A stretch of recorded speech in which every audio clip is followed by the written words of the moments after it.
We turn again to continue our study on all that Jesus taught. యేసు బోధించినదంతయు అనే మన అధ్యయనమును ఈరోజు కొనసాగిద్దాం. To Matthew's Gospel, chapter 22 and verse 41. మత్తయి సువార్త 22వ అధ్యాయం 41వ వచనం. It's very interesting to go through Matthew's Gospel, keeping in mind to understand what did Jesus teach. యేసుక్రీస్తు ప్రభువారు ఏమి బోధించారు అని మనము చూస్తూ మత్తయి సువార్తని చదవటం ఎంతో ఆసక్తికరంగా ఉంటుంది. That we can learn from to do in our life. We learn from his words, we learn from his life, his actions. We also learn from the circumstances in which he took his disciples and the way he dealt with difficult circumstances. We learn something there too. ఆ విధంగా యేసుక్రీస్తు ప్రభువారి జీవితం నుండి మనం నేర్చుకోవాలని, మనము యేసుక్రీస్తు ప్రభువారి బోధ వల్ల నేర్చుకున్నాం, ఆయన యొక్క జీవితం ద్వారా నేర్చుకున్నాం. అదేవిధంగా యేసుక్రీస్తు ప్రభువారు తన శిష్యులను వేర్వేరు పరిస్థితుల్లోకి తీసుకువెళ్ళి వాళ్లకు నేర్పించిన దాన్ని బట్టి కూడా మనం నేర్చుకుంటూ వచ్చాం. And we also learn from the way he answered questions. యేసుక్రీస్తు ప్రభువారు ప్రశ్నలకు ఏ విధంగా జవాబిచ్చారో ఆ విధానాన్ని కూడా మనం నేర్చుకుంటూ ఉన్నాం. His dependence upon God the Father for a right answer without going into complicated reasonings. ఏదో విపరీతమైన తర్కంలోకి వెళ్లకుండా ఏ ప్రశ్నకైనా జవాబు ఇవ్వటానికి తన తండ్రి అయిన దేవుని మీద ఏ విధంగా ఆధారపడ్డారో మనం చూస్తూ వచ్చాం. So often when people ask us questions, we go into so many complicated reasonings to give an answer. తరచుగా ప్రజలు మనల్ని ప్రశ్నలు వేస్తూ ఉన్నప్పుడు అనేక సార్లు ఎంతో సంక్లిష్టమైన తర్కానికి వెళ్తూ ఉంటాం మనం జవాబులు ఇవ్వటానికి. Jesus very often answered with a brief story or a brief answer. యేసుక్రీస్తు ప్రభువారు ఎప్పుడు ఆ ప్రశ్నలకి జవాబు ఏ విధంగా ఇచ్చేవాళ్ళు అంటే ఒక చిన్న కథ చెప్పడం ద్వారా లేక ఒక చిన్న జవాబు చెప్పడం ద్వారా. And that is the best way to answer. జవాబు ఇవ్వటానికి అదే ఉత్తమమైన విధానం. So here, then the Pharisees were gathered together once and Jesus said, "Now let me ask you a question." ఇక్కడ పరిసయ్యులు కూడి ఉండగా యేసుక్రీస్తు ప్రభువారిని చూచి నేను మిమ్మల్ని ఒక ప్రశ్న అడుగుతాను అని చెప్పారు. You guys have asked me so many questions. Now let me ask you a question. మీరు నన్ను అనేకమైన ప్రశ్నలు అడిగారు, అయితే నేను మిమ్మల్ని ఒక ప్రశ్న అడుగుతాను. What do you think about the Messiah? క్రీస్తును గూర్చి మీకేమి తోచుచున్నది? The Christ is another word for the Messiah, whom the Jews were expecting to come. They knew. మెస్సయా గురించి మీకేమి తోచుచున్నది? మెస్సయా అంటే క్రీస్తు, క్రీస్తును గూర్చి మీకేమి తోచుచున్నది? యూదులందరూ కూడా మెస్సయా కోసం ఎదురు చూస్తూ ఉన్నారు, ఆయన వస్తాడని నమ్ముతూ ఉన్నారు. That a Messiah would come. Whose son is he? And they said they knew from the scriptures. He's the son of David. ఆయన ఎవని కుమారుడు అని అడిగారు. అప్పుడు వాళ్ళకి జవాబు తెలుసు, ఆయన దావీదు కుమారుడు అని చెప్పారు. Then he said to them, "Why does David in the spirit call him Lord when he says the Lord said unto my Lord?" That's a quotation from Psalm 110 and verse 1. అప్పుడు ప్రభు ఏమని చెప్పారంటే, మరి అలా అయితే దావీదు ఆయన్ని ప్రభు అని ఎందుకు పిలిచారు? ప్రభువు నా ప్రభువుతో చెప్పినని ఎందుకు అన్నారు? కీర్తనలు 110:1 ఉంటుంది ఇది. The Lord said to my Lord, "Sit at my right hand until I put thine enemies beneath thy feet." నేను నీ శత్రువులను నీ పాదముల క్రింద ఉంచు వరకు నీవు నా కుడిపార్శ్వమున కూర్చుండమని ప్రభువు నా ప్రభువుతో చెప్పెను. The Lord said to my Lord. And if David calls him Lord, how is he then his son? ప్రభువు నా ప్రభువుతో చెప్పెను. దావీదు ప్రభువు అని పిలుస్తుంటే మరి ఆయన కుమారుడు ఎలా అవుతాడైనా? And they didn't know. They couldn't answer that. దానికి వాళ్ళు జవాబు ఇవ్వలేకపోయారు. They were confused. వాళ్ళు ఎంతో కలవరపడ్డారు. And from that day onward, no one dared to ask him another question. అప్పటి నుండి కూడా ఆయన్ను ఏ ఒక్క ప్రశ్న అడగటానికి ఎవ్వరికి ధైర్యం సరిపోలేదు. He silenced them forever. అప్పటి నుండి కూడా వాళ్ళందరినీ మౌనంగా ఉండేటట్లు చేశాడు ప్రభు. God is an answer to every question. ప్రతి ప్రశ్నకు దేవుని దగ్గర జవాబు ఉంటుంది. And the more we are in touch with God, the more we will know the answers. దేవునికి నువ్వు ఎంత దగ్గరగా ఉంటావో అంత ఎక్కువగా దేవుని దగ్గర నుండి నువ్వు జవాబులను పొందుతూ ఉంటావు. I remember in my early Christian life, when soon after I was born again, I did not know the answers to many things in the scriptures.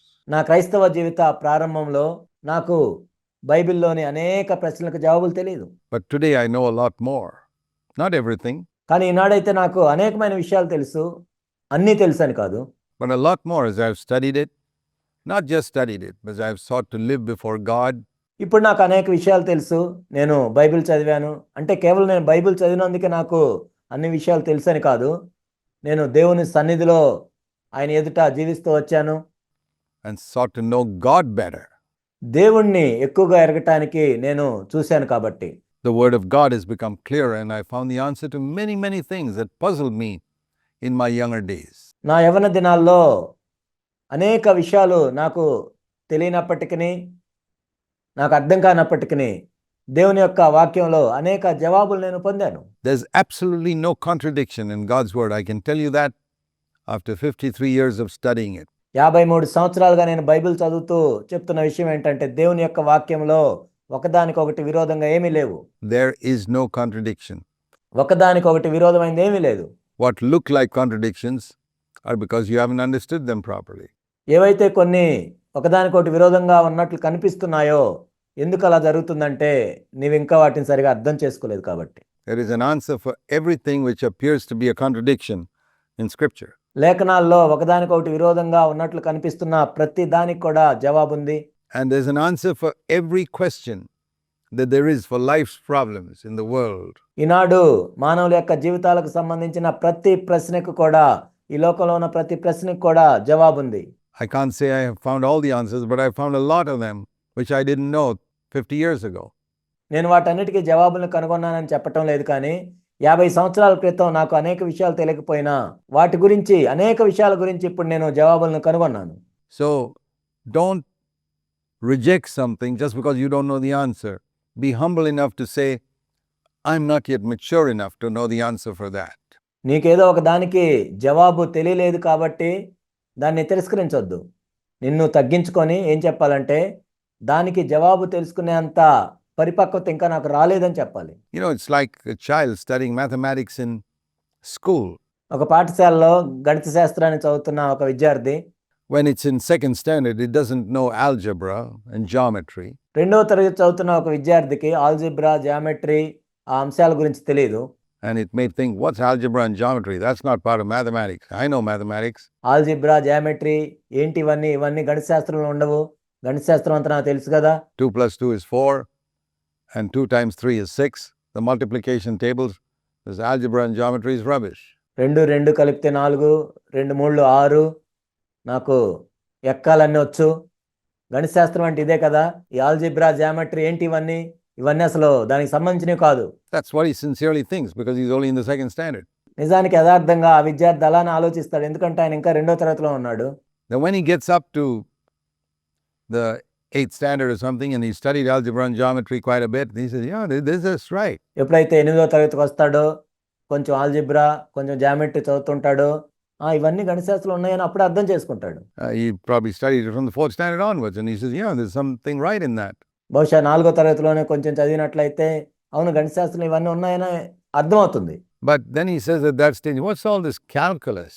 అయితే అప్పుడేమనుకుంటాడంటే ఈ క్యాల్కులస్ ఏంటి అనుకుంటాడు. Differential calculus, integral calculus, it's all rubbish. ఏంటి differential calculus ఏంటి, integral calculus ఏంటి, ఇవన్నీ ఏమి లేవు అంటాడు. Well, wait till he gets to the 11th or 12th standard, then he'll understand that. 11వ తరగతికో 12వ తరగతికో వచ్చేదాకా అతను వేచి ఉన్నట్లయితే అప్పుడు అర్థమవుతుంది.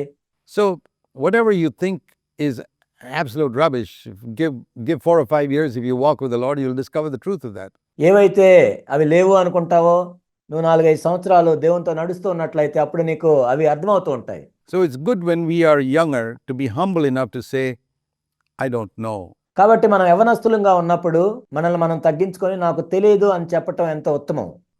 My spiritual understanding is not yet grown to the level where I can understand that. దాన్ని అర్థం చేసుకునే అంత ఆత్మ సంబంధమైన గ్రహింపులో నేను ఇంకా ఎదగలేదు. But there must be some truth in it. కానీ బహుశా ఇందులో సత్యం ఉండే ఉండొచ్చు. I'm talking about when you go to scripture and you find something you can't understand, or you find something that looks like a contradiction.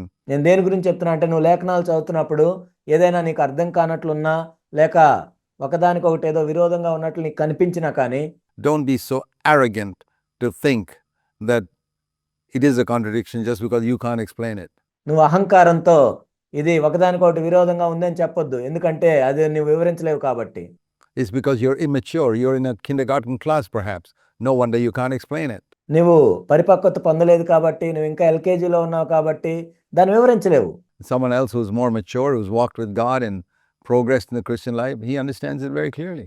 ఎవరైతే నీకంటే పరిపూర్ణులుగా ఉంటారో, దేవునితో నడుస్తూ ఉంటారో, ఆ వ్యక్తి దాన్ని వివరించొచ్చేమో. But proud people can never accept that answer. కానీ గర్విష్ఠులు ఆ జవాబును ఎప్పుడూ కూడా అంగీకరించరు. They think that if I've got intelligence and I got intelligence to understand maths and science and physics and వాళ్ళేమనుకుంటారండి, నేను ఎంతో తెలివితేటలు గలవాడిని, నాకు సైన్స్ బాగొచ్చు, గణిత శాస్త్రం బాగొచ్చు, things like that, I'm sure God understand. నాకు భౌతిక శాస్త్రం కూడా బాగొచ్చు కాబట్టి నేను బైబిల్ చదివేటప్పుడు కూడా నాకు అన్ని అర్థం అవుతాయి అనుకుంటారు. The Bible, no, God has hidden these things from the clever and the intelligent. తెలివితేటలు కలిగిన వారికి బైబిల్లో ఇలాంటి విషయాలను దేవుడు మరుగు చేశాడు. He reveals them to humble people. కేవలం దీనులకు మాత్రమే ఆయన వాటిని ప్రత్యక్షపరుస్తాడు. Please remember that. దయచేసి దాన్ని జ్ఞాపకం ఉంచుకోండి. So once you understand that, Jesus will silence you just like he silenced all the Pharisees. ఆ విషయం నీకు ఒకసారి అర్థమైనట్లయితే ఆ పరిసయ్యుల్ని మౌనంగా ఉంచినట్లే ప్రభు నిన్ను కూడా మౌనంగా ఉంచుతాడు. Matthew 23, verse 1. Then Jesus spoke to the multitudes and to his disciples. మత్తయి సువార్త 23వ అధ్యాయం మనం చూసినట్లయితే అప్పుడు యేసు జనసమూహములతోనూ తన శిష్యులతోనూ ఇట్లా నేను. And he said, the scribes and the Pharisees have seated themselves in the chair of Moses. Therefore, all that they tell you to do, observe, do, but don't do according to their deeds, for they say things that do not do them. శాస్త్రులను పరిసయ్యులను మోషే పీఠమందు కూర్చుండవారు కనుక వారు మీతో చెప్పు వాటిని అన్నిటిని అనుసరించి గైకొనుడి, అయినను వారి క్రియల చొప్పున చేయకుడి, వారు చెప్పుదురే గాని చేయరు. This is the definition of a hypocrite. ఒక వేషధారికి నిర్వచనం ఇది. He preaches things that he does not practice. తాను చేయని వాటిని తాను బోధిస్తూ ఉంటాడు. They say things, but they don't do them. వాళ్ళు చెప్తారు కానీ చేయరు. They preach, speak, but they teach, but they don't do. వాళ్ళు దాన్ని బోధిస్తుంటారు, దాని గురించి మాట్లాడుతుంటారు కానీ వాళ్ళు చేయరు. This is the opposite of Acts 1:1, where we read about Jesus. He did and taught. అపోస్తుల కార్యములు 1:1లో దానికి ఇది ఎంతో విరోధంగా ఉంది. అక్కడ ఆయన ఏం చేశారంటే ఆయన చేయుటకును బోధించుటకును ఆరంభించిన వాటిని. Compare Matthew 23, verse 3. They teach but do not do. మత్తయి సువార్త 23:3తో మనం పోల్చి చూసినట్లయితే వాళ్ళు మీతో చెప్తారు కానీ వాళ్ళు చెయ్యరు. With Acts 1:1, Jesus did and then taught. అపోస్తుల కార్యములు 1:1 యేసుక్రీస్తు ప్రభువారు చేయుటకును బోధించుటకును. And all of us are in one of these two categories. If you're a Christian, మనందరము కూడా ఇందులో ఏదో ఒక గుంపులో ఉంటాము. నీవు క్రైస్తవుడు అయినట్లయితే you either preach a lot of things you don't practice, or you first practice something and then preach it. నీవు అనేక విషయాలు బోధిస్తావు కానీ వాటిని చేయవు. నీవు కొన్ని విషయాలు చేస్తావు, వాటిని బోధిస్తావు. In one case, you're just a Pharisee. In the other case, you're following Christ.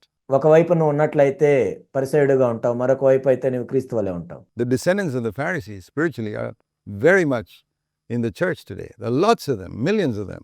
ఈనాడు సంఘంలో మనం చూసినట్లయితే ఆత్మ సంబంధంగా పరిసయ్యుల యొక్క సంతానము కొన్ని లక్షల మంది ఉన్నారు. Who preach a lot of things from the pulpit which they don't practice in their lives. వాళ్ళు ప్రసంగ వేదికల మీద అనేక విషయాలు బోధిస్తారు కానీ వాళ్ళ జీవితంలో వాటిని వాళ్ళు పాటించరు. And there are very few who are following Christ who first do and then teach it. క్రీస్తుని వెంబడించే వాళ్ళు చాలా కొద్ది మందే. వాళ్ళు ఏం చేస్తారంటే మొట్టమొదట వాళ్ళు చేసి ఆ తర్వాత దాన్ని బోధిస్తారు. Who decide that they'll never teach what they haven't done or what they're not aspiring to do and accomplish. వాళ్ళు చేయని దాన్ని బోధించకూడదు అని వాళ్ళు నిర్ణయం తీసుకుంటారు. లేక ఏదైతే వాళ్ళు చేయదలుచుకున్నారో, ఎక్కడికైతే వాళ్ళు ముందుకు వెళ్ళదలుచుకున్నారో దాన్ని మాత్రమే వాళ్ళు బోధిస్తారు. The other thing I want you to notice here is that the Pharisees had a couple of good qualities. ఈ అధ్యాయంలో మనం చూసినట్లయితే నేను గమనించింది ఏంటంటే పరిసయ్యులకు కూడా కొన్ని మంచి లక్షణాలు ఉన్నాయి ఇక్కడ. And you see this here in this chapter. It's not everything that was wrong with the Pharisees. There were some good qualities in them. పరిసయ్యుల్లో ఉన్నవన్నీ చెడ్డ లక్షణాలనే కాదు, వాళ్ళల్లో కొన్ని మంచి లక్షణాలు కూడా ఉన్నాయి. For example, number 1, Jesus said, everything that they tell you to do, do. మొట్టమొదటిగా మనం ఇక్కడ చూసినట్లయితే యేసుక్రీస్తు ప్రభువారు ఏం చెప్పారంటే వారు మీతో చెప్పు వాటిని అన్నిటినీ అనుసరించి గైకొనుడి. Now, Jesus wouldn't say that about the Jehovah's Witnesses or the Seventh-day Adventists. యెహోవా సాక్షుల గురించో, సెవెంత్ డే అడ్వెంటిస్ట్ వాళ్ళ గురించో యేసు ప్రభు ఈ మాటలు చెప్పి ఉండేవాళ్ళు కాదు. So in the Roman Catholics, everything they teach is correct. You can do it. It's not correct. Roman క్యాథలిక్ల గురించో ఈ విధంగా చెప్పి ఉండేవాళ్ళు కాదు. వాళ్ళు చెప్పినవన్నీ మీరు చేయండి, అవి సరైనవి అని చెప్పేవాళ్ళు కాదు. ఎందుకంటే వాళ్ళు చెప్పేవన్నీ సరైనవి కాదు. to teach that the Sabbath, keeping the Sabbath is the way of salvation is not at all correct. విశ్రాంతి దినమును పాటిస్తేనే రక్షణ లభిస్తుంది అని బోధించడం అనేది తప్పు. To teach that Jesus Christ is not God, like the Jehovah's Witnesses say, that's not correct. యెహోవా సాక్షులు చెప్పేటట్లుగా యేసుక్రీస్తు ప్రభువారు దేవుడు కాదు అని వాళ్ళు చెప్తారు, అది సరైనది కాదు. To teach that Mary is the second mediator between God and man, that's not correct. దేవునికి మానవునికి మధ్య మరియా రెండవ మధ్యవర్తి అని వాళ్ళు చెప్తూ ఉంటారు, అది కూడా కరెక్ట్ కాదు. So Jesus will never say about these groups, whatever they say to you, do. కాబట్టి యేసుక్రీస్తు ప్రభువారు వీళ్ళకు సంబంధించి ఈ మాటలు చెప్పరు, వాళ్ళు చెప్పేవన్నీ గైకొనమని. He will not say that about the liberal Christians either. Liberal క్రైస్తవుల గురించి కూడా ఈ మాటలు ప్రభు చెప్పరు. But he will say that about evangelical Christians. Evangelical క్రైస్తవుల గురించి ప్రభు ఈ మాటలు చెప్తారు. Yeah, they've got the right doctrine. ఎందుకంటే వాళ్ళు సరైన సిద్ధాంతాలను కలిగి ఉన్నారు. But they could be Pharisees, because the Pharisees had right doctrine. కానీ వాళ్ళు పరిసయ్యుల వలె ఉండొచ్చు, ఎందుకంటే ఇక్కడ చూసినట్లయితే పరిసయ్యులు కూడా సరైన సిద్ధాంతాలను కలిగి ఉన్నారు. So here's one good quality in the Pharisees. They had the right doctrine. కాబట్టి ఇక్కడ పరిసయ్యుల్లో మనం చూసినట్లయితే ఒక్క మంచి లక్షణాన్ని కలిగి ఉన్నారు వాళ్ళు, అదేంటంటే సరైన సిద్ధాంతాలను కలిగి ఉన్నారు. Another good quality he mentions in verse 25 is, you scribes and Pharisees, you clean the outside of the cup, but the inside is full of robbery and self-indulgence. So this was hypocrisy. The inside was dirty, but the outside was clean. ఇంకొక మంచి లక్షణాన్ని మనం చూసినట్లయితే 25వ వచనంలో, అయ్యో వేషధారులైన శాస్త్రులారా పరిసయ్యులారా, మీరు గిన్నెయు పళ్ళెమును వెలుపుట శుద్ధి చేయుదురు గాని అవి లోపల అపవిత్రంగా ఉన్నాయి. But you have to give credit for them that their outside was clean. కానీ వాళ్ళ వెలుపుట శుద్ధి చేసుకొని ఉన్నారు, దాన్ని బట్టి వాళ్ళని మనము అభినందించాలి. Here was a certificate that Jesus gave. Your external life is good. You keep the law. ఇక్కడ యేసుక్రీస్తు ప్రభువారే వాళ్ళకి ఒక సర్టిఫికేట్ ఇస్తున్నారు, ఏంటంటే ధర్మశాస్త్రం ప్రకారం మీరు వెలుపుట శుద్ధి చేసుకుంటున్నారు. You do everything the law commands on the outside. ధర్మశాస్త్రం ఏదైతే చెప్తుందో బాహ్య సంబంధమైన దాన్ని మీరు శుద్ధి చేసుకుంటున్నారు. So there were two good qualities about the Pharisees that Jesus himself gave a certificate about. One, their doctrines are all correct. Verse 2 and 3. ఇక్కడ పరిసయ్యుల్లో మనం చూసినట్లయితే యేసుక్రీస్తు ప్రభువారే రెండు లక్షణాల గురించి ఆయన సర్టిఫికేట్ ఇస్తున్నారు. అవేంటంటే మొట్టమొదటి మనం చూసినట్లయితే ఇక్కడ 2-3 వచనాల్లో వాళ్ళ సిద్ధాంతాలన్నీ కూడా సరి అయినవే. Second, their external life was clean and upright. Verse 25. రెండవది ఏంటంటే వాళ్ళ బాహ్య సంబంధమైన జీవితం అంతా కూడా ఎంతో నీతిమంతంగా శుద్ధి చేయబడి ఉంది. 25వ వచనం. Now, most Christians that I have met, evangelical Christians, they glory in these two things. అనేక మంది నేను కలిసిన ఎవాంజలికల్ క్రైస్తవుల్లో ఈ రెండింటి గురించే వాళ్ళు అతిశిస్తూ ఉంటారు. My doctrines are all correct. My external life is clean. మా సిద్ధాంతాలన్నీ సరి అయినవే, మా బాహ్య సంబంధమైన జీవితం అంతా కూడా పవిత్రంగా ఉంది. That qualifies you to be a Pharisee. ఈ రెండు ఏం చేస్తాయంటే నిన్ను పరిసయ్యునిగా గుర్తించేటట్లు చేస్తాయి. The group to whom Jesus said, you generation of vipers, how will you escape the damnation of hell? సర్ప సంతానమా, మీరు నరక శిక్షను ఎలాగూ తప్పించుకుంటారు అని యేసుక్రీస్తు ప్రభువారు ఏ గుంపునైతే గద్దించారో ఆ గుంపులో నీవు కూడా ఉంటావు. Would you believe that Jesus would come into an evangelical church and preach that to evangelical Christians who got all their doctrines right and whose external life was clean? ఒక ఎవాంజలికల్ సంఘానికి వచ్చి ఎవాంజలికల్ క్రైస్తవులతో యేసుక్రీస్తు ప్రభువారు ఈ విధంగా చెప్తాడని మీరు అనుకుంటున్నారా? వాళ్ళ సిద్ధాంతాలన్నీ సరిగా ఉన్నా, వాళ్ళ బాహ్య సంబంధమైన జీవితము పవిత్రంగా ఉన్నా? Have you understood scripture? మీరు లేఖనాలను అర్థం చేసుకున్నారా? What did Jesus look for? The inner life. యేసుక్రీస్తు ప్రభువారు దేన్ని చూస్తున్నారు? అంతరంగ జీవితం. Is your inner life clean? The inside of the cup, is that clean? నీ అంతరంగ జీవితం పరిశుద్ధంగా ఉందా? నీ గిన్నె లోపల శుద్ధి చేయబడిందా? That's what the Lord was looking for then, and that's what the Lord is looking for today. అప్పుడు కూడా ప్రభు దానికోసమే చూస్తూ ఉన్నాడు, ఇప్పుడు కూడా ప్రభు దానికోసమే చూస్తూ ఉన్నాడు. So let's stop glorying in the fact that our doctrines are right and our external life is right. Those are essential. మా సిద్ధాంతాలన్నీ సరిగా ఉన్నాయి, మా బాహ్య సంబంధమైన జీవితం అంతా సరిగా ఉందని ఆ విషయాలు అతిశయించటం మనం మానేద్దాం. ఆ రెండు కూడా ప్రాముఖ్యమైనవే. We're not like the Sadducees who were like the liberal Christians. మనం సద్దుకయ్యుల వంటి వాళ్ళం కాదు, లిబరల్ క్రైస్తవుల వంటి వారం కాదు. We're like the Pharisees. But we're not Christ-like. We're not true Christians if we don't take care of the inner life. కానీ మన అంతరంగ జీవితాన్ని మనం సరిగా చూసుకున్నట్లయితే మనం క్రీస్తు వలె ఉండం, కానీ పరిసయ్యుల వలె ఉంటాం. And that's the difference between a Pharisee and a Christian. A Christian has got his doctrines right. పరిసయ్యుడికి మరియు సిద్ధాంతాలు సరిగా ఉండి, బాహ్య సంబంధమైన జీవితం కూడా సరిగా ఉండి, అంతరంగ జీవితం కూడా సరిగా ఉన్న క్రైస్తవుడికి ఉన్న తేడా ఇదే. His external life right. And the inside of the cup is also clean. That's one big difference. అదే పెద్ద తేడా. So this is how you distinguish a Pharisee from a true disciple of Jesus. పరిసయ్యుడికి ఒక నిజమైన శిష్యుడికి ఈ విధంగానే మనం తేడాను గమనిస్తాం. And you can ask yourself which you are. నిన్ను ప్రశ్నించుకో, నువ్వు ఏ విధంగా ఉన్నావు. They say things but they do not do them. And here's the mark of legalistic people. వారు చెప్పుదురే కానీ చేయరు. అక్షరానుసారంగా ప్రవర్తించే మనుషుల యొక్క గుర్తిది. Legalistic preachers particularly, and there are millions of them in the world. ముఖ్యంగా అక్షరానుసారమైన బోధకులు ఈనాడు లోకంలో కొన్ని లక్షల మంది ఉన్నారు. Matthew 23 verse 3. మత్తయి సువార్త 23 అధ్యాయం 3వ వచనం. They tie up heavy loads. That means they preach such high standards and tell people you must do this. Lay them on men's shoulders. మోయ శక్యము కాని భారమైన బరువులు కట్టి, అంటే ఎంతో ఉన్నతమైన ప్రమాణాలు. But they themselves are unwilling to move them with so much as a finger. మనుషుల భుజముల మీద వారు పెట్టుదురే గాని తమ వ్రేలితోనైనా వాటిని కదిలింపనొల్లరు. Do you know that a lot of people who preach tithing never tithe themselves? Do you know that? మీకు తెలుసా, అనేక మంది దశంభాగాల గురించి బోధించే వాళ్ళు దశంభాగాలు ఏం చెల్లించరు. They don't pay a tithe themselves. They teach other people to pay their tithes, and they are absolute hypocrites. వాళ్ళు దశంభాగాలు చెల్లించరు కానీ వేరే వాళ్ళని దశంభాగాలు చెల్లించమని బోధిస్తారు. వాళ్ళు వేషధారులు. They don't pay the tithe themselves. వాళ్ళే దశంభాగం చెల్లించరు. I don't believe tithing is part of New Testament teaching at all. It is abolished with everything under the law. దశంభాగం అనేది కొత్త నిబంధన బోధని నేను నమ్మను. ఎందుకంటే అదంతా కూడా ధర్మశాస్త్రం కింద కొట్టివేయబడింది.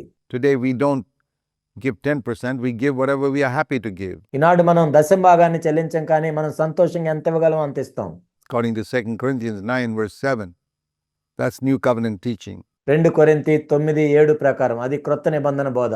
But there are a lot of people, there are millions and millions of pastors and preachers who tell others to tithe. కానీ అనేక మంది, లక్షల కోట్ల మంది బోధకులు, పాస్టర్లు ఏం చేస్తారంటే వేరే వాళ్ళని దశంభాగాలు చెల్లించమని బోధిస్తూ ఉంటారు. They don't do it themselves. కానీ వాళ్ళే చేయరు. You ask yourself, you who are a person who is very eager to promote tithing, do you give 10% of all your income to God? నిన్ను నువ్వు ప్రశ్నించుకో. దశంభాగం గురించి ఎంతో బోధిస్తుంటావు కదా, నీ రాబడి అంతట్లో నువ్వు దశంభాగాన్ని దేవునికి చెల్లిస్తున్నావా? Everything you earn? నువ్వు సంపాదించే అంతట్లో దశంభాగాన్ని ఇస్తున్నావా? That's a very searching question. Well, even if you do, you're just keeping the law, and I'm not under the law. ఇది నిన్ను నువ్వు శోధించుకునే ప్రశ్న. ఒకవేళ నువ్వు ఆ విధంగా చేసినా కానీ నువ్వు ఇంకా ధర్మశాస్త్రం కింద ఉన్నావని దాని అర్థం. నేను ధర్మశాస్త్రం కింద లేను. And you'll never bring me into bondage to that. You can bring a whole bunch of ignorant Christians who don't know the new covenant and don't know the Bible to obey your laws, but you can't bring me because I know the new covenant. నీవు ఇంకా ఆ దాసత్వం అనే కాడి కిందకి నన్ను తీసుకుని రాలేవు. ఎందుకంటే తెలిసి తెలియని ఆ క్రైస్తవుల్ని, వాళ్ళని నువ్వు ఆ బంధకాల్లోకి తీసుకుని రావచ్చు కానీ, క్రొత్త నిబంధన తెలియని వాళ్ళని తీసుకుని రావచ్చు కానీ నన్ను తీసుకొని రాలేవు. ఎందుకంటే నేను కొత్త నిబంధన కింద ఉన్నాను. And it says here, they bind heavy burdens on people and they don't lift them with a finger. మోయ శక్యము కానీ భారమైన బరువులు వాళ్ళు ప్రజల మీద పెడతారు కానీ వాళ్ళు వేలితో కూడా వాటిని కదిలింపరు. That means they've never practiced it themselves and put unrealistic demands on others. దీని అర్థం ఏంటంటే మొట్టమొదట వాళ్ళు పాటించరు కానీ వేరే వాళ్ళకి ఎంతో కష్టమైన డిమాండ్లు పెడుతూ ఉంటారు. I remember once when I was at a young people's camp and I was there with another speaker and he was a bit of a legalist and a hypocrite. నాకు గుర్తుంది, నేను ఒకసారి యవనస్తుల క్యాంపులో ఉన్నాను. ఇంకొక బోధకుడు ఉన్నాడు. ఆయన ఎంతో అక్షరానుసారుడు మరియు వేషధారి. And we were two speakers. మేమిద్దరం అక్కడ బోధించడానికి పిలువబడ్డాం. And he preached there saying, we must not only tithe our money, we must tithe our time. అతను ఏం బోధించాడంటే మన రాబడిలోనే దశంభాగం చెల్లించటం కాదు కానీ మన సమయంలో కూడా దశంభాగం దేవునికి చెల్లించాలి. If you have 24 hours, 2.4 hours every day must be given to spending time alone with God. మనకి రోజులో 24 గంటలు ఉన్నాయి కాబట్టి అందులో 10వ వంతు 2.4 గంటలు దేవునితో ఒంటరిగా గడపాలి. Now there was a guy who I knew was not even tithing his income because he was a very rich doctor. అందులో ఒక వ్యక్తి నాకు తెలుసు. ఆ వ్యక్తి దశంభాగాన్ని చెల్లించట్లేదనే విషయం నాకు తెలుసు. ఎందుకంటే ఆయన ఎంతో ధనము కలిగిన వైద్యుడు. And he was definitely not tithing his time. So what happened? Okay, I didn't say anything when he said that. I disagreed with it, but I kept quiet because కాబట్టి ఖచ్చితంగా అతని సమయంలో కూడా ఆయన దశంభాగాన్ని ఏమీ చెల్లించలేడు. ఇవి నాకు తెలుసు కానీ నేను మౌనంగా ఉన్నాను. అప్పుడేమి చెప్పలేదు.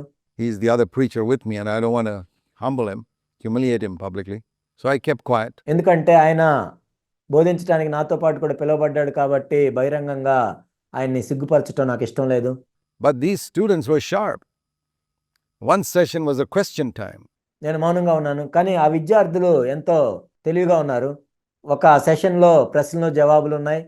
And one of them said, I want Brother Zach to answer this question. అందులో ఒకరేమన్నారంటే, జాక్ గారు ఈ ప్రశ్నకి జవాబు ఇవ్వాలి అన్నారు. Is it right what the other speaker said, that we have to tithe our time? మన సమయాన్ని కూడా దశంభాగం చెల్లించినట్టు చెల్లించాలి అందులో అని ఇంకొక బోధకుడు చెప్పాడు కదా, సరైందా కాదా అని నన్ను అడిగారు. Well, I was put on the spot then. వాళ్ళు నన్ను ముందుకు తీసుకొచ్చారు అకస్మాత్తుగా. I said, I don't agree with it. There's no verse like that in scripture. దాంతో నేను అంగీకరించట్లేదు. లేఖనాల్లో ఎక్కడా కూడా ఎటువంటి వచనం దాని గురించి లేదు అని చెప్పాను. And then I turned around to the other speaker and said, Brother, do you spend 2.4 hours every day with God? Sheepishly he said, No, brother, I don't. నేను ఆ బోధకుడి వైపు తిరిగి, సహోదరుడా రోజుకి 2.4 గంటలు నీవు దేవునితో గడుపుతున్నావా లేదా అని అడిగాను. అప్పుడు ఆయన చెప్పాడంటే, లేదు సహోదరుడా అని చెప్పాడు. I had to expose him for the sake of these poor people on whom he was putting a heavy burden, which he hadn't lifted with a little finger. That's what I mean. కాబట్టి నేను అందరి ముందు బహిర్గతం చేయాల్సి వచ్చింది. ఎందుకంటే ఆ విద్యార్థుల మీద ఆయన మోయలేని భారాన్ని పెడుతున్నాడు కానీ ఆయన తన చేతి వేలుతో కూడా దాన్ని కదిలించట్లేదు. There are plenty of preachers like this. ఈనాడు అనేక మంది, లెక్కలేనంత మంది బోధకులు ఈ విధంగా ఉన్నారు. So don't allow anybody to put a burden on you. The yoke of Jesus is easy. His burden is light. కాబట్టి ఎవరు కూడా మీ మీద భారం పెట్టకుండా చూసుకోండి. యేసుక్రీస్తు ప్రభు యొక్క కాడి ఎంతో తేలికైనది, ఆయన భారం ఎంతో సులువైనది. You're weary and heavy laden, dear friend, because you have allowed all these hypocrites to put burdens on you which they themselves don't lift with a finger. నా స్నేహితులారా, మీరెంతో ప్రయాసపడి భారం మోసుకొనుచున్నారు. ఎందుకంటే ఈ వేషధారులైన బోధకులు మీ మీద ఎంతో భారాన్ని పెట్టడానికి మీరు అనుమతించారు కాబట్టి. కానీ వాళ్ళు చేతి వేలుతో కూడా దాన్ని కదిలించరు. All their deeds, verse 5, they do to be noticed by men. మనుషులకు కనపడి నిమిత్తము తమ పనులన్నీ చేయుదురు. 5వ వచనం. They broaden their phylacteries and lengthen the tassels of their garments. తమ రక్షరేకులు వెడల్పుగాను తమ చెంగులు పెద్దవిగాను చేయుదురు. All their deeds they do to be seen by men. Whenever we do things for men to see us, we are like the Pharisees. మనుషులకు కనబడి నిమిత్తము తమ పనులన్నీ చేయుదురు. ఎప్పుడైనా కానీ మనుషులకు కనపడాలని మనం ఏదైనా పని చేసినట్లయితే మనం పరిసయ్యుల వలె అవుతాం. We're to live our life before God. I'm not saying men won't see us. If they see us, we can't help it. But we don't do it in order for men to see us. That's the point. మనము దేవుడు చూసేటట్లే చేయాలి. కానీ మనం దేవుని కోసం చేస్తున్నప్పుడు వేరే వాళ్ళు చూస్తే చూడొచ్చు. కానీ మనం చేసే పనులు వేరే వాళ్ళు చూడటానికే చేయకూడదు. It's not that men see your good deeds. We can't help it sometimes. But we don't do it in order to get their approval. మనం చేసే మంచి పనులు ఇతరులు చూడరని కాదు. ఇతరులు చూస్తున్నప్పుడు మనం ఏం చేయలేము ఆ విషయంలో. కానీ వేరే వాళ్ళ ఆమోదముద్రను పొందటానికి మనం మంచి క్రియలు చేయకూడదు. There's a little book that I've written called 50 Marks of Pharisees. పరిసయ్యుల యొక్క 50 గుర్తులు అనే పుస్తకాన్ని నేను రాశాను. And it's a very interesting study to see the characteristics of Pharisees. ఇదెంతో ఆసక్తికరమైన అధ్యయనము. పరిసయ్యుల యొక్క లక్షణాలను మనం చూడటానికి. Very enlightening. I found it very profitable to study what the New Testament speaks about Pharisees. క్రొత్త నిబంధన పరిసయ్యుల గురించి ఏం మాట్లాడుతుంది అని నేను అధ్యయనం చేసినప్పుడు అదెంతో ప్రయోజనకరంగా అనిపించింది. ఇదెంతో ఆ అంశం మీద వెలుగునిస్తుంది. And that's how I compiled that book. ఆ విధంగా ఆ పుస్తకాన్ని నేను రాశాను. A number of those characteristics are here in this chapter. అందులో అనేకమైన లక్షణాలు ఈ అధ్యాయంలోనే ఉంటాయి. Binding heavy burdens on people which they don't lift with their own finger. వాళ్ళ చేతి వేలితో కూడా కదిలింపని మోయశక్యము కాని భారమైన బరువులు మనుషుల భుజాల మీద పెట్టడం. Doing our deeds to be seen by men. మనుషులకు కనపడేటట్లు తమ పనులను చేయటం. Verse 6, loving the place of honor at banquets and the chief seats in the synagogues. సమాజ మందిరాల్లో ఘనతను కోరుకోవటం, ప్రధానమైన సీట్లను కోరుకోవటం. People who want respect in the synagogues, the chief seats, to be recognized as elders and pastors who in a function always want to sit on the platform. Are you like that? సంఘ పెద్దలని పాస్టర్లని పిలిపించుకోవటానికి ఇష్టపడటం లేక ఎప్పుడు platform మీద కూర్చోటానికే వాళ్ళు ఇష్టపడుతూ ఉంటారు. నువ్వు అలా ఉన్నావా?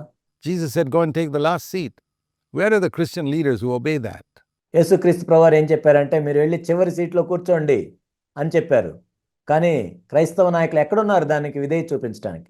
Almost all Christian leaders want titles and want to sit on the platform. దాదాపు క్రైస్తవ నాయకులందరూ కూడా వాళ్ళకి టైటిల్స్ కావాలి, వాళ్ళు ప్లాట్ఫామ్ మీద కూర్చోవాలి, To be respected by others.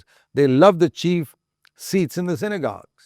వేరే వాళ్ళ చేత ఘనపరచాలని కోరుకుంటూ ఉంటారు, సమాజ మందిరముల్లో అగ్రపీఠముల మీద కూర్చుంటూ ఉంటారు. And you can apply that to the churches.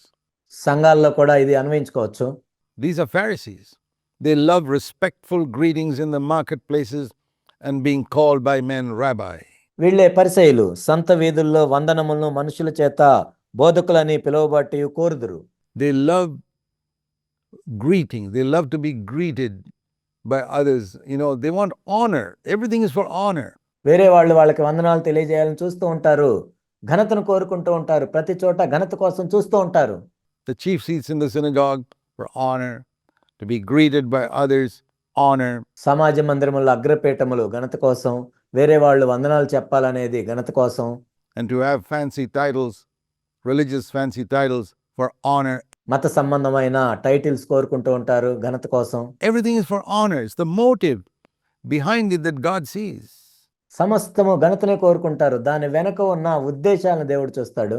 God doesn't care what seat you sit on, but he sees what's your motive in all that. నువ్వు ఏ సీట్లో కూర్చున్నావని దేవుడు చూడటు, కానీ అందులో ఎందుకు కూర్చున్నావు అనేది దేవుడు చూస్తాడు. What's your motive? I mean, if in order to convey a message to people, the most convenient place is to stand in the front of a church, that's okay. But దాని వెనక ఉన్న ఉద్దేశం ఏంటి దేవుడు చూస్తాడు. ప్రజలందరికీ కనపడాలి, వాళ్ళతో ఏమన్నా మాట్లాడాలంటే వాళ్ళ ముందు నిలబడటం అనేదే సౌకర్యమైన ప్రదేశము, ఆ విధంగా ఉండటం మంచిదే. if that's your motive, and if you stand on a little elevated platform so that everybody can see you, that's okay. But if you're standing up there because you want honor, that's a completely different reason. కూర్చున్న వారికంటే కూడా platform కొంచెం ఎత్తులో ఉంటుంది కాబట్టి అక్కడ నిలబడి మాట్లాడితే అందరికీ కనపడతారు కాబట్టి ఆ విధంగా మాట్లాడటం మంచిదే. కానీ వేరే వాళ్ళ దగ్గర నుంచి ఘనత కోరుకోవటం కోసం నువ్వు అక్కడ నిలబడినట్లయితే అది తప్పు. God looks at the motive, the heart. Man looks at the outward appearance. దేవుడు హృదయాన్ని చూస్తాడు, ఉద్దేశాన్ని చూస్తాడు. మానవుడైతే పైరూపాన్ని చూస్తాడు. And he said, don't ever be called rabbi because one is your teacher. You're all brothers. మీరైతే రబ్బీ అంటే బోధకులని పిలువబడొద్దు, ఒక్కడే మీ బోధకుడు, మీరందరూ సహోదరులు. We are all supposed to be brothers. That's the one title he's given us. We are brothers. మనందరము కూడా సహోదరులము. మనకి ఇవ్వబడిన ఒకే ఒక టైటిల్ ఏంటంటే మనందరం సహోదరులము. And do you know what a wonderful thing it is in the new covenant to be called a brother? క్రొత్త నిబంధనలో సహోదరుడు అని పిలువబడటం ఎంత అద్భుతమైన విషయం మీకు తెలుసా? See, when somebody calls me a brother and I call somebody a brother, we are referring to each other as younger brothers of Jesus Christ, who is our eldest brother, according to Romans 8:29. ఎవరైనా మనల్ని సహోదరుడు అని పిలిచినా, మనం ఎవరైనా సహోదరుడు అని పిలుస్తున్నా, మనందరము కూడా మన పెద్ద సహోదరుడైన యేసుక్రీస్తు ప్రభువుకి సహోదరులంగా ఉన్నాము అని రోమీలకు రాసిన పత్రిక 8:29లో ఈ మాట ఉంటుంది. He's the firstborn among many brothers. ఆయన అనేక సహోదరుల్లో జ్యేష్ఠుడు. So that's why a brother is the highest title you can give to any human being. That means a younger brother of Jesus Christ. అందుకే ఏ మానవుడికైనా నువ్వు ఇవ్వగలిగిన అత్యంత గొప్ప టైటిల్ ఏంటంటే సహోదరుడు. ఎందుకంటే యేసుక్రీస్తు ప్రభువారి చిన్న సహోదరుడు అని దాని అర్థం. That's why he said, you're all brothers. అందుకే ఇక్కడ ప్రభు చెప్పారు, మీరందరూ సహోదరులు. And don't call anyone on earth your father. భూమి మీద ఎవరికైనా తండ్రి అని పేరు పెట్టొద్దు. For one is your father, he who is in heaven. ఒక్కడే మీ తండ్రి, ఆయన పరలోకమందున్నాడు. It's a question of addressing a person as father. Jesus said, don't do that. అంటే ఇక్కడ ఒక వ్యక్తికి తండ్రి అని టైటిల్ పెట్టి తండ్రి అని పిలవటం గురించి చెప్పబడింది. But people could be spiritual fathers. కానీ ఆత్మ సంబంధమైన తండ్రులుగా ఉండొచ్చు. Even though you don't address them as father. వాళ్ళని తండ్రి అని పిలవకపోయినా, Paul said to the Corinthian Christians, he said, you can have 10,000 teachers, but you don't have many fathers. పౌలు కొరింథీ క్రైస్తవులతో చెప్పినట్లుగా మీకు 10,000 మంది బోధకులు ఉండొచ్చు, కానీ అనేక మంది తండ్రులు లేరు. But I have become your father through the gospel. కానీ సువార్త ద్వారా నేను మీకు తండ్రినయ్యాను. In 1 Corinthians and chapter 4 and verse 15, మొదటి కొరింథీ 4:15. he writes to Timothy in 2 Timothy and chapter 1 and verse 2, to Timothy, my beloved son. పౌలు తిమోతికి పత్రిక రాస్తూ 2 తిమోతి 1:2లో నా ప్రియ కుమారుడైన తిమోతి అని రాస్తూ ఉన్నాడు. Inspired by the Holy Spirit. And so we see that Paul would not allow anyone to address him as Father Paul. పరిశుద్ధాత్మ చేత ప్రేరేపించబడి రాస్తూ ఉన్నాడు ఆ విధంగా. కానీ పౌలును మనం చూసినట్లయితే ఎవరైనా వచ్చి ఫాదర్ పాల్ అని పిలిచేటట్లు ఆయన అనుమతించడం. I mean, that's true. He was an apostle, but he was a brother. He was a brother in Christ. ఆయన అపోస్తలుడు, అది నిజమే. కానీ ఆయన కూడా క్రీస్తులో సహోదరుడే. He said, don't call anyone on earth your father. Don't be called leaders. One is your leader. That is Christ. భూమి మీద ఎవరికైనా తండ్రి అని పేరు పెట్టొద్దు, ఒక్కడే మీ తండ్రి. మరియు మీరు గురువులని ఎవరిని పిలవద్దు, క్రీస్తు ఒక్కడే మీ గురువు. The greatest among you must be a servant. Do we take all these words of Jesus seriously? మీలో అందరికంటే గొప్పవాడు మీకు పరిచారకుడై ఉండవలెను. ఈ మాటలన్నీ మనం తీవ్రంగా తీసుకుంటున్నామా, యేసుక్రీస్తు ప్రభువారి మాటలు? Or we just ignore them? Most Christians just ignore them. లేక వాటిని పట్టించుకోకుండా ఉన్నాం. అనేక మంది క్రైస్తవులు వీటిని పట్టించుకోరు. They say, oh, that's not important. Which is not important? Which is the word of Jesus which you can say is not important? అదంత ప్రాముఖ్యమైనది కాదు అంటాం. ఏది ప్రాముఖ్యమైనది కాదు? యేసు ప్రభు చెప్పిన మాటలో ఏది ప్రాముఖ్యమైనది కాదని నువ్వు చెప్తావు? Jesus said, if you love me, keep my commandments. యేసు ప్రభువారు ఏం చెప్పారంటే, నీవు నన్ను ప్రేమించిన యెడల నా ఆజ్ఞలు గైకొనుము. Do not be called leader, father, teacher. మీరు ఈ భూమి మీద ఎవరిని తండ్రి అని పేరు పెట్టొద్దు, గురువు అని పేరు పెట్టవద్దు, బోధకుడు అని పేరు పెట్టొద్దు. You may have those functions. You may be a teacher of God's word. You may be a spiritual father. ఆ పనులు మనం చేయొచ్చు. నువ్వు దేవుని యొక్క వాక్యాన్ని బోధించే బోధకుడివే ఉండొచ్చు. నీవు ఆత్మ సంబంధమైన తండ్రిగానే ఉండొచ్చు. And you may be a leader. That's fine. నువ్వు గురువుగా, నాయకుడిగా ఉండొచ్చు. అది మంచిదే. But your attitude must always be that of a brother and a servant. కానీ నీ వైఖరి ఎప్పుడు కూడా ఒక సహోదరునిగా ఉండాలి, ఒక దాసునిగా ఉండాలి. The greatest among you shall be a servant. మీలో అందరికంటే గొప్పవాడు మీకు పరిచారకుడై ఉండవలెను. That's how it is to be in the Christian life. If you're a real leader, you are going to be a servant of everybody. క్రైస్తవ జీవితంలో అలానే ఉంటుంది. ఒక నిజమైన నాయకుడిగా నువ్వు ఉన్నట్లయితే నిన్ను తగ్గించుకొని పరిచారకుడుగా ఉంటావు. So I see here that there are two titles that God has given us. Brother, verse 8, and servant. ఇక్కడ ప్రభు మనకి 2 టైటిల్స్ ఇచ్చారు. 8వ వచనంలో మనం చూసినట్లయితే ఒకటి సహోదరుడు, ఇంకోటి మనం చూసినట్లయితే పరిచారకుడు. And all of us must be both in our relationship to other people. We must be brothers and we must be servants. మనందరము కూడా ఇతరులతో మనకున్న సంబంధంలో ఈ రెండింటిని కలిగి ఉండాలి. సహోదరునిగా, పరిచారకునిగా, లేక సేవకునిగా. We must not take upon ourselves a title that elevates us above other brothers. వేరే సహోదరుల మీద మనల్ని మనం హెచ్చించుకునేటట్లుగా మనం ఏ పేర్లు కలిగి ఉండకూడదు. We may have a function which may be the most important function of all. You may be an apostle, you may be a prophet. మనము ఆ పనిని కలిగి ఉండొచ్చు, ఇతరుల కంటే ప్రాముఖ్యమైన పనిని కలిగి ఉండొచ్చు. నువ్వు ఒక అపోస్తలుడుగా ఉండొచ్చు, లేకపోతే ఒక ప్రవక్తవై ఉండొచ్చు. You may be a teacher, but you're still a brother. నువ్వు ఒక బోధకుడివై ఉండొచ్చు, కానీ నువ్వు సహోదరుడివే. Look at the apostle John, who was a great apostle. But see how he speaks about himself. అపోస్తలుడైన యోహాను గురించి మనం చూసినట్లయితే ఆయన ఎంతో గొప్ప అపోస్తలుడు, కానీ తన గురించి తాను ఏం చెప్తున్నాడు చూడండి. He says in Revelation chapter 1, verse 9, I, John, your brother. ప్రకటన గ్రంథం 1:9లో యోహాను ఈ విధంగా రాస్తున్నాడు, మీ సహోదరునైన యోహానును. 95-year-old man served God faithfully for 65 years. What is he at the end of all that? A brother. 95 సంవత్సరాల వయసున్న వ్యక్తి, 65 సంవత్సరాలు ప్రభువుని ఎంతో నమ్మకంగా సేవించిన వ్యక్తి చివరికేంటి? నేను మీ సహోదరుడును, And a servant. Me దాసుడును. This is how the great apostles were. గొప్ప గొప్ప అపోస్తలులు ఈ విధంగా ఉన్నారు. You say, well, these titles don't matter, but Jesus called it exalting yourself. పేర్లు ఏదుంటే ఏంటి అని మీరు అనుకోవచ్చు, కానీ ఇక్కడ ప్రభు చెప్పింది ఏంటంటే హెచ్చించబట్టం గురించి చెప్తున్నారు. Matthew 23 and verse 12, whoever exalts himself shall be humbled. మత్తయి 23:12 మనం చూసినట్లయితే తన్ను తాను హెచ్చించుకునేవాడు తగ్గింపబడును. And whoever humbles himself shall be exalted. తన్ను తాను తగ్గించుకున్నవాడు హెచ్చింపబడును. Now, I know that these are not the most important commandments in Scripture. లేఖనాల్లో ఇవి అత్యంత ప్రాముఖ్యమైన ఆజ్ఞలు కాదని నాకు తెలుసు. Love God with all your heart, love your neighbor as yourself. నీ పూర్ణ హృదయంతో ప్రభువుని ప్రేమించాలి, నిన్ను వలె నీ పొరుగువారిని ప్రేమించాలి. And but even the small commandments, Jesus said, if you ignore the least commandments, you'll be called least in the kingdom of heaven. ఈ చిన్న ఆజ్ఞలైనా సరే యేసు ప్రభువారు ఏం చెప్పారంటే, చిన్న ఆజ్ఞలైనా నువ్వు బోధించడం మానేసినట్లయితే పరలోక రాజ్యంలో నువ్వు అల్పుడుగా ఉంటావు. We are trying to understand all that Jesus taught, not 90% of what he taught. యేసు బోధించిందంతా అర్థం చేసుకోవటానికి మనం అధ్యయనం చేస్తున్నాం. యేసు బోధించిన దాంట్లో 90% అర్థం చేసుకోవటానికి కాదు. Go into all the world, make disciples, baptize them in the name of the Father, Son, and Holy Spirit, and teach them to do every single thing that I have commanded you. Every single thing. మీరు వెళ్ళి సమస్త జనులను శిష్యులుగా చేయుడి. తండ్రి యొక్క కుమారుని యొక్క పరిశుద్ధాత్మ యొక్క నామములోనికి వారికి బాప్తిసమిచ్చుచు నేను మీకు ఏ ఏ సంగతులను ఆజ్ఞాపించుతున్నో వాటన్నిటినీ గైకొనవలనని వారికి బోధించుడి. It's very, very important. Look at Christendom today, where numerous preachers and leaders take upon them all types of titles. నేను ఆజ్ఞాపించిన సంగతులన్నిటినీ ప్రతి దాన్ని బోధించటం ఇదెంతో ప్రాముఖ్యమైన విషయం.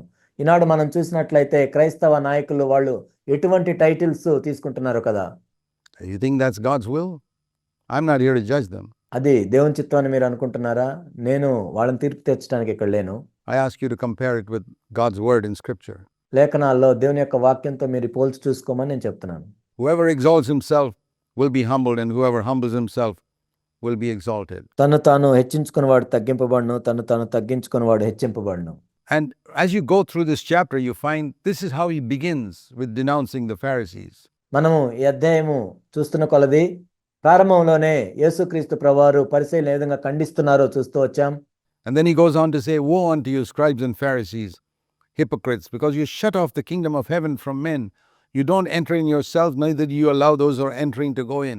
అయ్యో వేషధారులైన శాస్త్రులారా పరిసయ్యులారా, మీరు మనుషుల ఎదుట పరలోక రాజ్యమును మోయుదురు, మీరు అందులో ప్రవేశింపరు, ప్రవేశించు వారిని ప్రవేశింపనియ్యరు. Jesus spoke like a prophet, and I tell you, when a prophet speaks, a lot of people are going to get offended. యేసుక్రీస్తు ప్రభువారు ప్రవక్త వలె మాట్లాడారు. నేను చెప్పేది ఏంటంటే, ఒక ప్రవక్త మాట్లాడినప్పుడు ఎంతో మంది అభ్యంతరపడతారు. But the prophet was showing the way into God's kingdom. కానీ ఒక ప్రవక్త దేవుని యొక్క రాజ్యానికి మార్గాన్ని చూపిస్తారు. And he's saying, you Pharisees, you don't enter the kingdom yourselves, and you close it up to others who want to go in. పరిసయ్యులారా, మీరు పరలోక రాజ్యంలో ప్రవేశించరు, వేరే వాళ్ళను ప్రవేశించకుండా మూసివేస్తారు.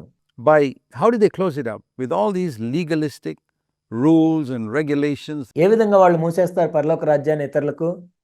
వాళ్ళు పెట్టే రూల్స్ ద్వారా, వాళ్ళు పెట్టే సొంత నియమాల ద్వారా, That they made binding heavy burdens on people, మనుషుల మీద మోయలేని భారాలు పెట్టడం ద్వారా, instead of showing them the way into God's kingdom. దేవుని యొక్క రాజ్యాన్ని నేరుగా చూపించేదానికి బదులు ఇవన్నీ వాళ్ళు చేస్తూ ఉంటారు. We need to understand this even today. ఈనాడు కూడా దీన్ని మనం అర్థం చేసుకోవాలి. A legalist, though he appears to be very righteous in many ways, is actually closing the door into God's kingdom. ఒక అక్షరానుసారుడు ఎలా ఉంటాడంటే, బయటకు నీతిమంతుడిగా అనేక విషయాలు మనకు కనిపించినప్పటికీ దేవుని యొక్క రాజ్యానికి వెళ్లకుండా ఇతరులకు ఆ మార్గాన్ని మూసేస్తాడు. People who make much and who analyze small little things and make them bigger than God has made them. చిన్న చిన్న విషయాలను కూడా వాళ్ళు ఏదో లోతుగా పరిశీలించి పరిశోధన చేసి దేవుడు చేసిన దానికంటే కూడా దాన్ని పెద్దగా చేస్తారు. You know, like I said about the Sabbath, the Pharisees made the Sabbath much bigger than God had made it. నేను విశ్రాంతి దినం గురించి ఇంతకుముందు చెప్పినట్లుగా పరిసయ్యులు ఏం చేశారంటే, దేవుడు విశ్రాంతి దినం గురించి చేసిన దానికంటే వీళ్ళు ఎంతో పెద్దగా చేశారు దాన్ని. And they were actually closing up the kingdom to the people who wanted to enter in. That's నిజానికి ఎవరైతే దేవుని యొక్క రాజ్యంలోనికి ప్రవేశించాలనుకుంటున్నారో వాళ్ళకి మార్గాన్ని వీళ్ళే మూసేస్తున్నారు. what he says here. You don't enter in yourself, అదే ఇక్కడ చెప్పబడింది, మీరు అందులో ప్రవేశించరు, ప్రవేశించు వారిని ప్రవేశింపనియ్యరు. and you don't let others enter in either. Woe unto you, scribes and Pharisees, verse 14, because you devour widows' houses and for a pretense make long prayers, you'll receive the greater condemnation. అయ్యో వేషధారులైన శాస్త్రులారా పరిసయ్యులారా, మీరు విధవరాండ్ర ఇండ్లు దిగమింగుచు మాయ వేషముగా దీర్ఘ ప్రార్థనలు చేయుదురు, మీరు మరి విశేషముగా శిక్ష పొందుదురు. Mark 12:40. Here's another thing that they did.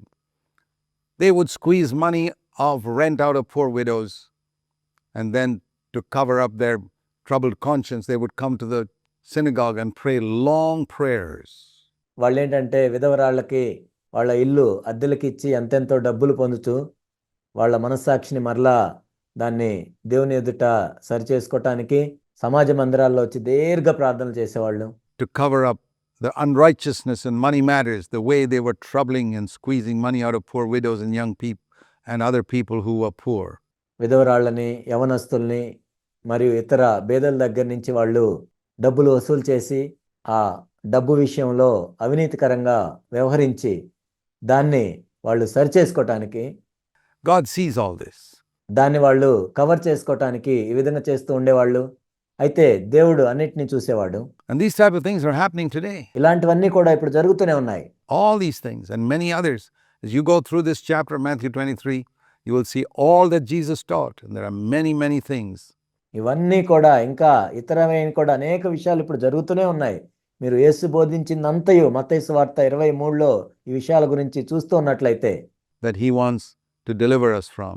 If we really love him, we will keep his commandments. అనేకమైన విషయాల నుంచి ప్రభు మనకి విడుదల ఇవ్వటానికి చూస్తూ ఉన్నారు. మీరు ఆయన్ని ప్రేమిస్తున్నట్లయితే ఆయన యొక్క ఆజ్ఞలను గైకొంటారు.